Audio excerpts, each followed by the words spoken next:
اعوذ باللہ من الشیطان الرجیم بسم اللہ الرحمن الرحیم۔ السلام علیکم ورحمۃ اللہ وبرکاتہ۔ طالب علم ساتھیو، اس سے پہلے والی ویڈیو میں ہم نے سورہ بقرہ کی آیت نمبر 64 اور 65 کا ترجمہ اور تفسیر پڑھی۔ آج اس ویڈیو میں ہم سورہ بقرہ کی آیت نمبر 66 اور 67 کا ترجمہ اور تفسیر پڑھیں گے۔ قرآن کی روشنی میں مسائل بھی سیکھیں گے۔ فرمانے عالی شان ہے کہ علم حاصل کرنا ہر مسلمان مرد عورت پر فرض ہے۔ اللہ کریم ہمارے علم میں اضافہ فرمائے، آمین۔ سورہ بقرہ آیت نمبر 66۔ فَجَعَلْنَاهَا نَكَالًا لِمَا بَيْنَ يَدَيْهَا وَمَا خَلْفَهَا وَمَوْعِظَةً لِلْمُتَّقِينَ۔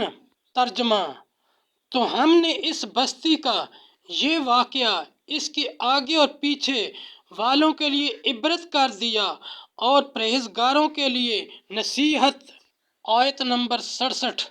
وَإِذْ قَالَ مُوسَىٰ لِقَوْمِهِ إِنَّ اللَّهَ يَأْمُرُكُمْ أَن تَذْبَحُوا بَقَرَةً قَالُوا أَتَتَّخِذُنَا هُزُوًا قَالَ أَعُوذُ بِاللَّهِ أَنْ أَكُونَ مِنَ الْجَاهِلِينَ۔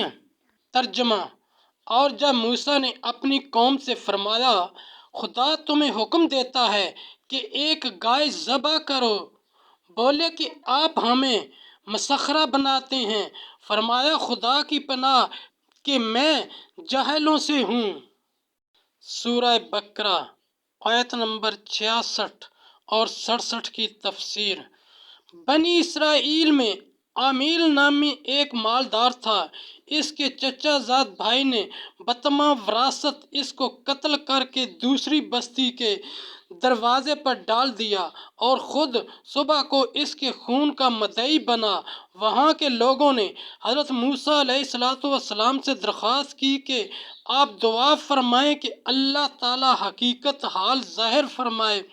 اس پر حکم ہوا کہ ایک گائے ذبح کر کے اس کا کوئی حصہ مقتول کے ماریں وہ زندہ ہو کر قاتل کو بتا دے گا، کیونکہ مقتول کا حال معلوم ہونے اور گائے کے ذبح میں کوئی مناسبت معلوم نہیں ہوتی۔ ایسا جواب جو سوال سے رابطہ نہ رکھے جاہلوں کا کام ہے، یا یہ معنی ہے کہ محاکمہ کے موقع پر استدعا جاہلوں کا کام ہے۔ انبیاء کی شان اس سے برتر ہے۔ القصہ: جب ہی بنی اسرائیل نے سمجھ لیا کہ گائے کا ذبح کرنا لازم ہے تو انہوں نے آپ سے اس کے اوصاف دریافت کیے۔ حدیث شریف میں ہے کہ اگر بنی اسرائیل بحث نہ نکالتے تو جو گائے ذبح کر دیتے کافی ہو جاتی۔ ساتھیو، ہم نے قرآنی تعلیمات کو دنیا کے کونے کونے میں پہنچانا ہے، اس لیے آپ بھی اپنے دوستوں اور اپنی فیملی کو میرا چینل قرآن ود ایڈی پیڈیا سبسکرائب کرنے کی دعوت دیجیے اور گھنٹی بجانا نہ بھولنا، تاکہ اگلی ویڈیو کا نوٹیفیکیشن وقت پہ آپ کو مل سکے۔ اللہ کریم ہم سب کی نیک اور جائز حاجات پوری فرمائے، آمین یا رب العالمین۔